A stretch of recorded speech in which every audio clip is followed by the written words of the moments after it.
আল্লাহ তাআলা বলেন নিকৃষ্ট একটি প্রজন্মের নিকৃষ্ট মানুষ, একটি সমাজের একটি সময়কালের নিকৃষ্ট মানুষ হলো তারা, এক নম্বরে যারা নামাজ নষ্ট করে দেয়।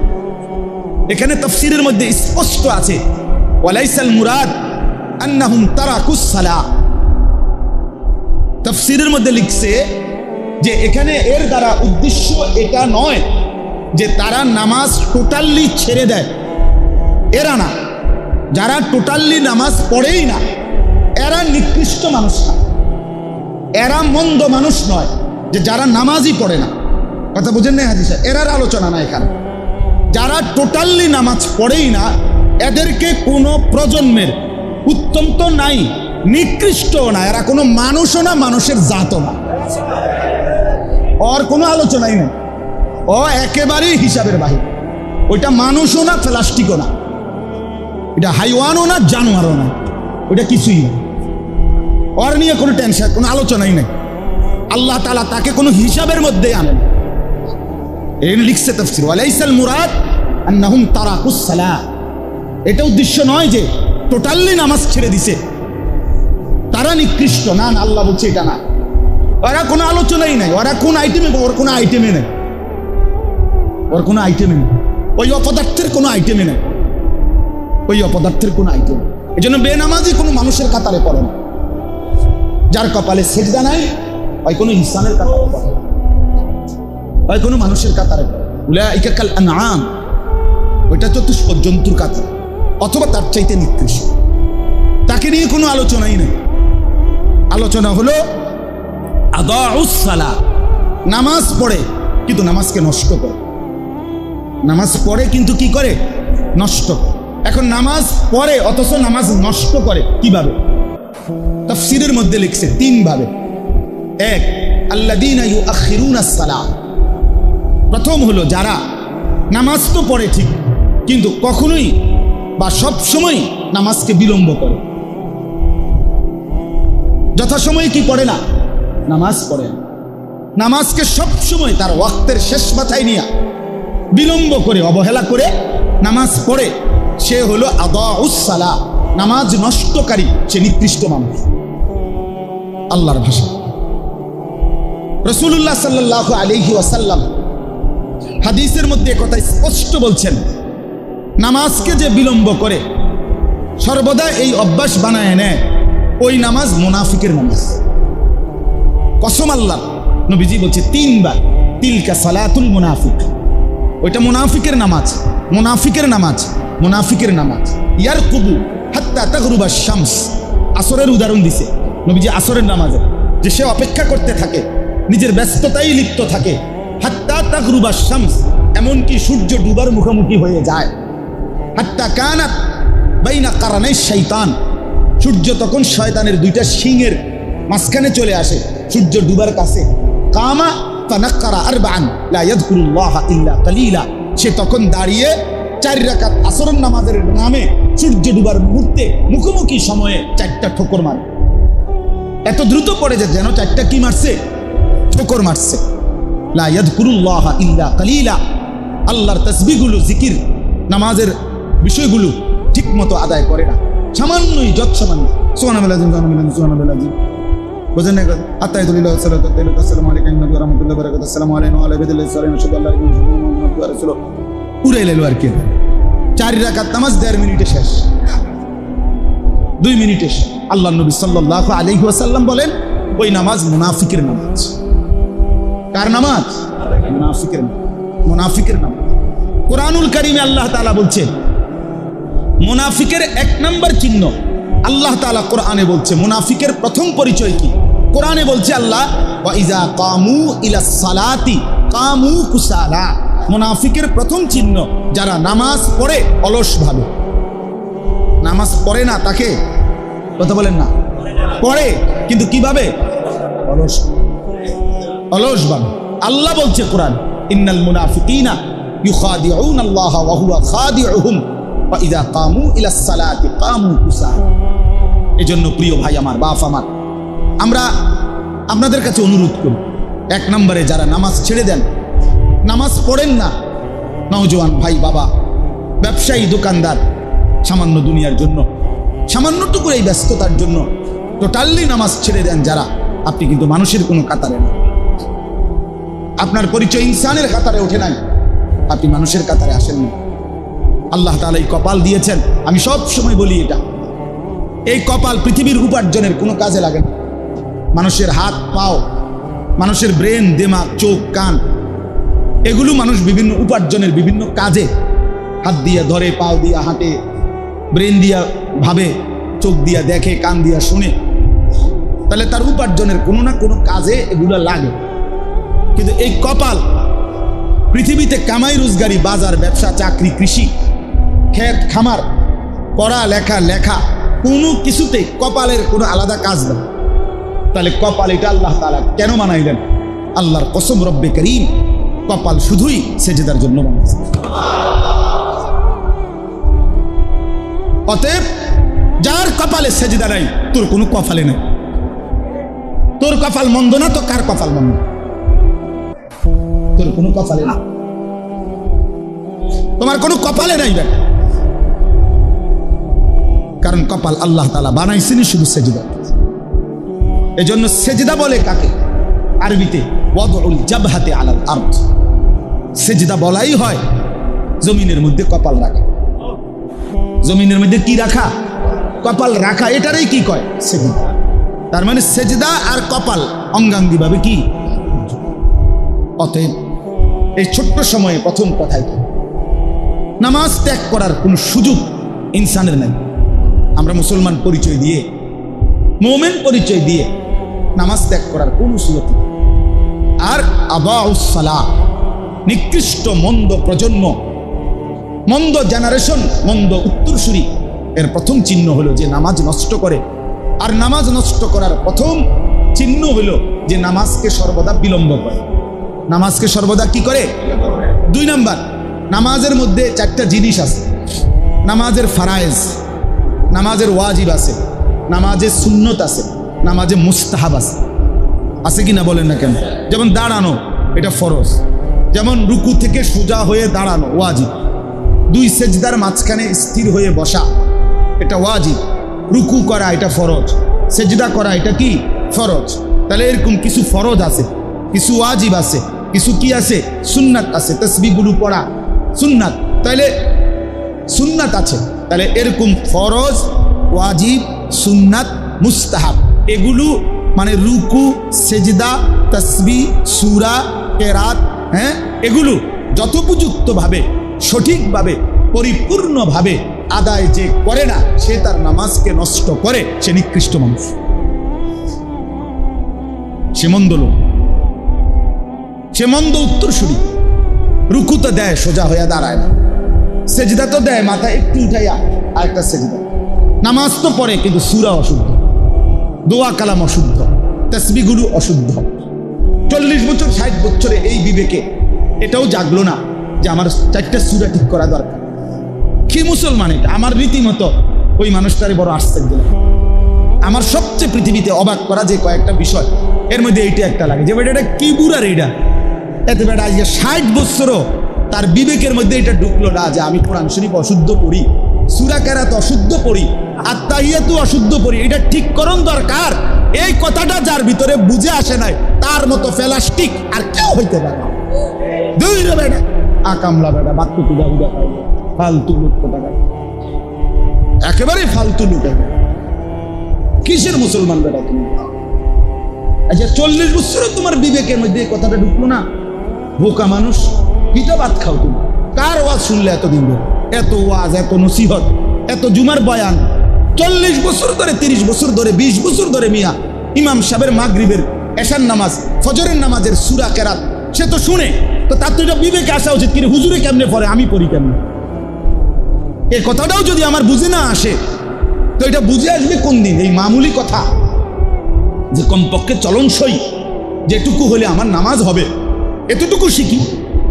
4টা সূরাই ঠিক করি, আলহামদুলিল্লাহ সূরাটাই ঠিক করি, আর তাহিয়াতুটা আমার সারা জীবনের কাম, এটা ঠিক করে ফেলি।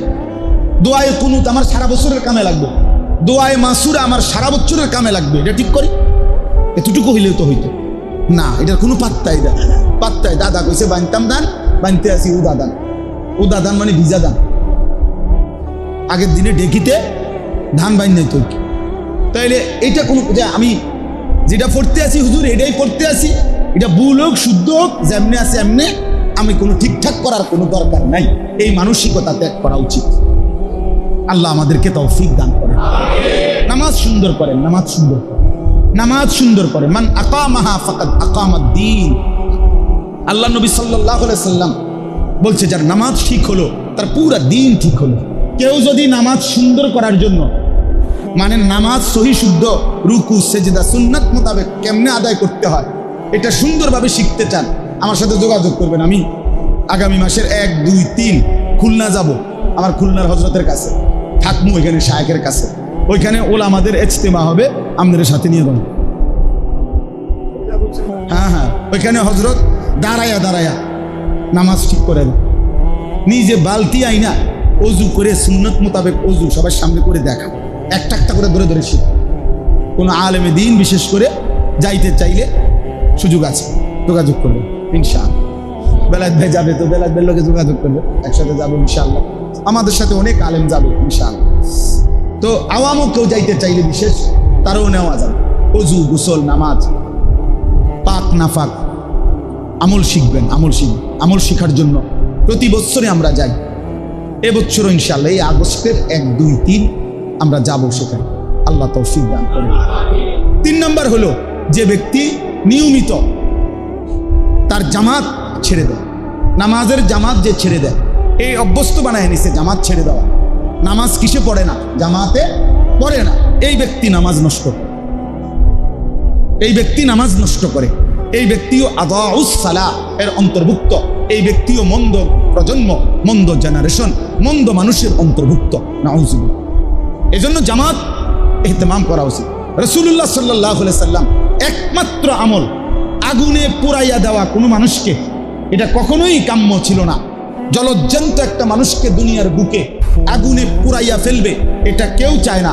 রাসূলুল্লাহ সাল্লাল্লাহু আলাইহি সাল্লামের মতো রাহমাতুল লিল আলামিন নবীও এটা চান নাই, কিন্তু একবার একটি বিষয়ে শুধু তিনি নিজে বলছেন যে আমার মন চায় জামাতে নামাজের টাইমে আমি একজন সাহাবীকে বলি যে তুমি ইমামতি করো, আর আমি রাসূল নিজে বের হয়ে আমার কিছু যুবক ছেলে নিয়ে আমি ঘরে ঘরে হাঁটবো, আর সামর্থ্যবান শক্তি সামর্থ্য আছে কোনো কারণ ছাড়া যেই পুরুষগুলো নামাজের জামাতে আসে নাই, আমার দিল চায় আমি রাসূল ঘর সহ অগরে শুদ্ধা লা উহাররিকান্না বুয়ুতাহুম, তাকে ঘর আগুনে জ্বালায়া দেয়।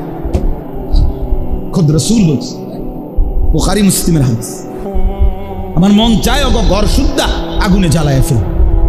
হাসরের ময়দানে সেই নবী আপনার আমলনামা দেখে যখন দেখবে বছরের পর বছর নামাজের জামাত নাই, জামাতে নামাজ পড়েন নাই, তখন নবী সাল্লাল্লাহু আলাইহি সাল্লামের কাছে উম্মত যখন বলবে ইয়া রাসূলুল্লাহ সুপারিশের জন্য আসছি, এই যে আমার আমলনামা, আল্লাহর নবী এটা দেখে বলবেন উম্মত জানো না আমি তো তোমারে দুনিয়ায় থাকতে আগুনে জ্বালাই দিতে চাইছিলাম, এখন সেই আগুনেই পুড়বা, অসুবিধা কি? যাও, আল্লাহ আমাদেরকে মাফ করে দেয়। অতএব ভাইয়া এই 3 জিনিস, 1 নাম্বার যে নামাজকে বিলম্ব না করা, 2 নামাজের সমস্ত নিয়ম কানুন সূরা কেরাত দোয়া কালাম নামাজের যত আহকাম সবগুলো সঠিকভাবে নামাজ আদায় করা, 3 নাম্বার নিয়মিত জামাতের সাথে নামাজ আদায় করা। এরা উত্তম প্রজন্ম। এটা যাদের মধ্যে নাই তারা নিকৃষ্ট, তারা মন্দ, তারা অসৎ, তারা সমাজের মধ্যে ঘৃণিত। আল্লাহর ভাষায়, কোরআনের ভাষায়, কোরআনের ভাষা। আর 2 নাম্বার হলো ওয়াত্তাবাউশ শাহওয়াত। এটা গুরুত্বপূর্ণ কথা বলি, তাফসিরে আছে হযরত হুযায়ফা রাদিয়াল্লাহু তাআলা আনহু একবার ওনার সামনে একজন লোককে দেখছে নামাজ পড়ছে, তাফসিরে মাআরিফুল কোরআনে আছে, আপনি এখন দেখেন এই আয়াতের তাফসিরে আছে। উনি দেখছে এই লোক রুকু সেজদা নামাজ ঠিকমতো পড়ে নাই, নামাজের সালাম ফিরাবার পরে তিনি তারে ডাক দিছে, এদিকে আসো। জিজ্ঞাসা করছে তুমি আজকে সাহাবী হুযায়ফা, উনি বলছে তুমি আজকে কতদিন যাবত এইভাবে নামাজ পড়ো? এই এখন যেমনি পড়লা। সেই লোক বলছে আমি আজকে 40 বছর যাবত এভাবে নামাজ পড়ি। আল্লাহর কসম, হযরত হুযায়ফা বলছে গত 40 বছরে তুমি কোনো নামাজই আদায় করো না, কোনো নামাজই আদায় করো, তোমার কোনো নামাজই আদায় হয় না। 40 বছরের নামাজের কাজাও তো করতে পারবে, হ্যাঁ কাজাই বা করবো কি? হে তো কাজা করলে এই ডক, হে তো আবার পড়লেও এটাই পড়বে, সে তো শুদ্ধ করে নাই। এই জন্য নামাজ সুন্দর করা, নামাজকে ঠিক করা, নামাজকে সুন্দর করা, এটা খুব জরুরি বিষয়। এটা গুরুত্ব দিবেন, বলেন ইনশাআল্লাহ। 2 নাম্বার সংক্ষেপে বলে দিচ্ছি। 2 নাম্বার হলো মন্দ প্রজন্ম কারা। বলছি যে 2টি বদ অভ্যাস বলছি না। 1 নাম্বার যারা কি করে, নামাজ নষ্ট করে। বলেন, নামাজ নষ্ট করে। এ কথার 3 অর্থ। 1, নামাজকে দেরি করে। 2, নামাজের নিয়ম কানুন ঠিক মতো পালন করে না। 3, নামাজ জামাতে আদায় করে না। আর 2 নাম্বার হলো মন্দ মানুষ, মন্দ জেনারেশন, মন্দ প্রজন্ম, নিকৃষ্ট জেনারেশন। ওরা ওয়াত্তাবাউশ শাহওয়াত, যারা নিজের কামনা বাসনা মনের চাহিদার অনুসরণ করে। আমার মনে যা চায়, আল্লাহ নাই, রসুল নাই, কোরআন নাই, কিতাব নাই, দিন নাই, শরীয়ত নাই, ইজ্জত সম্মান, মা বাবা বংশ, কারো কোনো মর্যাদার কোনো ধার ধারে না। আমার মনে যা চায়, আমার মনে যা চায়, চুল আমার মন মতো, জামা আমার মন মতো, শার্ট আমার মন মতো, প্যান্ট আমার মন মতো, পেশাব আমার মন মতো, দাঁড়ানো বসানো আমার সবই মন মতো, যা করে সব মন মতো করে, যেটা মন চায়, যেটা যখন যেখানে ভালো লাগে, যার যেটা ভালো লাগে। এটা কি কাফেরের, না ইহুদির, না খ্রিস্টানের, না নাস্তিকের, না মুরতাদের কোনো কিছু দেখার না। আমার ভালো লাগছে। ইউর লাইফ ইউর উইশ, তোমার জীবন তোমার পছন্দ, ইউর চয়েস। এই হলো আধুনিক বস্তুবাদের কথা। শরীর তোমার, জীবন তোমার, পছন্দ তোমার, তোমার শরীর তোমার পছন্দ। তুমি এতদিন 17 বছর বেড়া আসিলা, তোমার মন চাইছে তুমি বেডি হয়ে যাবা। আধুনিকতা বলে যে হ্যাঁ হয়ে যাও, বেডি আসিলা বেড়া হয়ে যাবা, হয়ে যাও, বেড়া হয়ে যাও। বুঝেন না কথা? হ্যাঁ হ্যাঁ, এই ওয়াত্তাবাউশ শাহওয়াত, মনের চাহিদার যা ইচ্ছা তাই অনুসরণ করে। আল্লাহ বলেন এরা নিকৃষ্ট মানুষ, এরা মন্দ প্রজন্ম, এরা নিকৃষ্ট জেনারেশন। আল্লাহ বলেন এই 2টি বদ অভ্যাস। 1 নাম্বার নামাজকে যারা নষ্ট করে, 2 নাম্বার যারা মনের ইচ্ছার শাহওয়াতের মনের কামনা বাসনার অনুসরণ করে, কোরআনকে বাদ দেয়, সুন্নাহকে বাদ দেয়, দ্বীনকে বাদ দেয়, শরীয়তকে বাদ দেয়। আল্লাহ বলেন তারা খালফুন, তারা মন্দ প্রজন্ম। তাদের শাস্তি কি? ফাসাউফা ইয়ালকাউনা গাইয়া। আমি আল্লাহ জাহান্নামের সবচেয়ে নিকৃষ্ট একটি গর্ত, যেটার নাম হলো গাই। তাফসীরের মধ্যে আমরা পড়ছি পুরা জাহান্নামের মধ্যে সবচেয়ে ভয়ানক আযাবের গর্তের নাম হলো গাই নামক গর্ত। গাই, এই গর্তটার নাম তাফসীরে আছে। নবীজি সাল্লাল্লাহু আলাইহি সাল্লাম বলছেন জাহান্নামের বাকি অংশ আল্লাহর কাছে পানাহ চায় যে আল্লাহ আমি জাহান্নামকেও ওই গাই নামক গর্তের মধ্যে ফেলেন, আমারই ফেলিয়েন। বাকি অংশ আল্লাহর কাছে ফরহেজ করে। এত নিকৃষ্ট, এত ভয়ানক। আল্লাহ বলেন ফাসাউফা ইয়ালকাউনা গাইয়া। আমি এই নামাজ বিনষ্টকারী, মনের চাহিদার অনুসরণকারী এই নিকৃষ্ট প্রজন্মকে আমি আল্লাহ গাই নামক জাহান্নামের সেই নিকৃষ্ট গর্তে ছুঁড়ে মার। অতএব দোস্ত আমার, বন্ধু আমার, এখান থেকে আমাদেরকে ফিরতে হবে, এই মন্দ আখলাক থেকে ফিরতে হবে। আল্লাহ বলেন ইল্লা মান তাবা, কিন্তু যে তওবা করে এই গুনাহ আর মন্দ অভ্যাস থেকে ফিরে আসলো, ও আমানা, আমি আল্লাহকে মেনে নিল, ও আমিলা সালিহান, আবার নতুন করে নেক আমল শুরু করে দিল, আমি ওয়াদা দিলাম ফাউলাইকা ইয়াদখুলুনাল জান্নাতা, তারা অবশ্যই জান্নাতেই প্রবেশ করবে। ওয়ালা ইউজলামুনা শাইআ, তাদের উপরে 1 বিন্দু জুলুম হবে না। অতএব আমাদের জীবন এই ছোট্ট 2টা আয়াতের মাধ্যমে জওয়ান কিংবা বুড়ো কিংবা মাঝ বয়সী নিজেকে মন্দ প্রজন্ম, মন্দ মানুষ হিসাবে পৃথিবীতে পরিচিত না করেন, বরং উত্তম মানুষ হবে যে তার মনের চাহিদার অনুসরণ করে না, বরং আল্লাহর কোরআন নবীর সুন্নাহর অনুসরণ করে, যে প্রতিনিয়ত জামাতের সাথে বিশুদ্ধভাবে যথাসময়ে নামাজ আদায় করে। আল্লাহ তাআলা আমাকেও তৌফিক দেন, আমাদের সকলকে তৌফিক দেন। যাদের আয়োজনে আজকের এই ইসলাহি এই ছোট্ট মজলিস, আল্লাহ তাআলা তাদের আয়োজনে, তাদের উপার্জনে হালাল বরকত দান করেন। যে যত মাকসাদে আমাদের কাছে দোয়া চেয়েছেন, ওলামায়ে কেরামের কাছে দোয়া চেয়েছেন, আল্লাহ আপনাদেরকে প্রত্যেকটা উত্তম মাকসাদ পূর্ণ করে দেন। আল্লাহ তাআলা সবাইকে ঈমান আমলের জীবন দান করেন, তাকওয়ার জীবন দান করেন। আল্লাহ তাআলা আজকের এই মজলিসকে কবুল করেন, আমিন। এই দোয়া হয়ে গেল।